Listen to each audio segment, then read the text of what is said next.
You can go on YouTube or you can Geographic or whatever and see a film or a still, but there's something different about trying to pick up an eel and have it slip out of your hand, or actually pulling the seine, or trying to keep from falling into the water. Those are real experience, and I think that's important.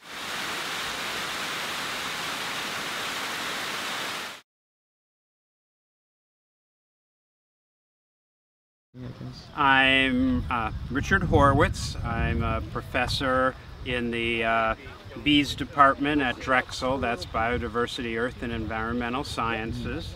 And I've been a senior biologist at the Academy of Natural Sciences for over 30 years. I don't like to say how long anymore, but a long time.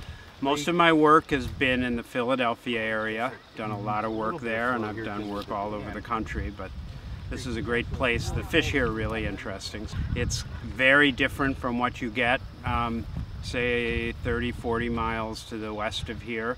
People think of us as the dinosaur museum where you come as a kid and you never come again, and no reason to come again until you have your kids of your own. We don't think that's true. There are exhibits which are oriented towards adults. So yeah, I think these are really important. Give people a chance to see things that they wouldn't otherwise see. I think it's a great program. People wove nets and dragged them through the water, I don't know how many thousand years ago. We used little dip nets. And then we used one of the more sophisticated, which is electrofishing, which is we use a generator or a battery, put an open circuit in the water, and the electricity stuns the fish.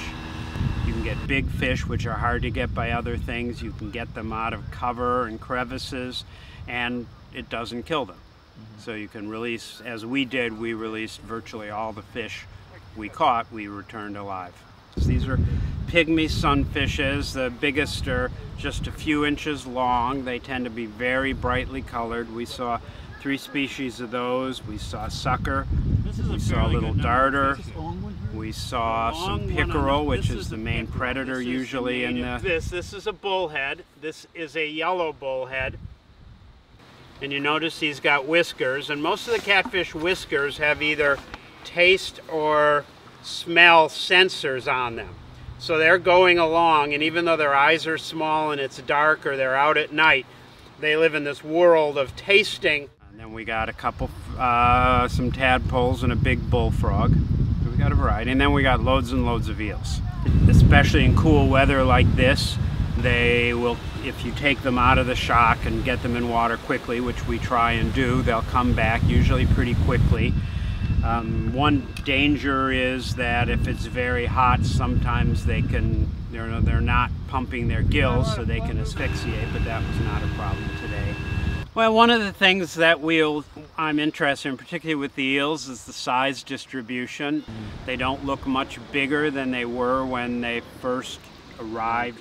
And the ones we saw today were pretty much the same size, and that's kind of interesting. Does that mean that a lot of them are congregating under the dam there and they're not growing? So even if there's a lot of them, that obviously doesn't bode well.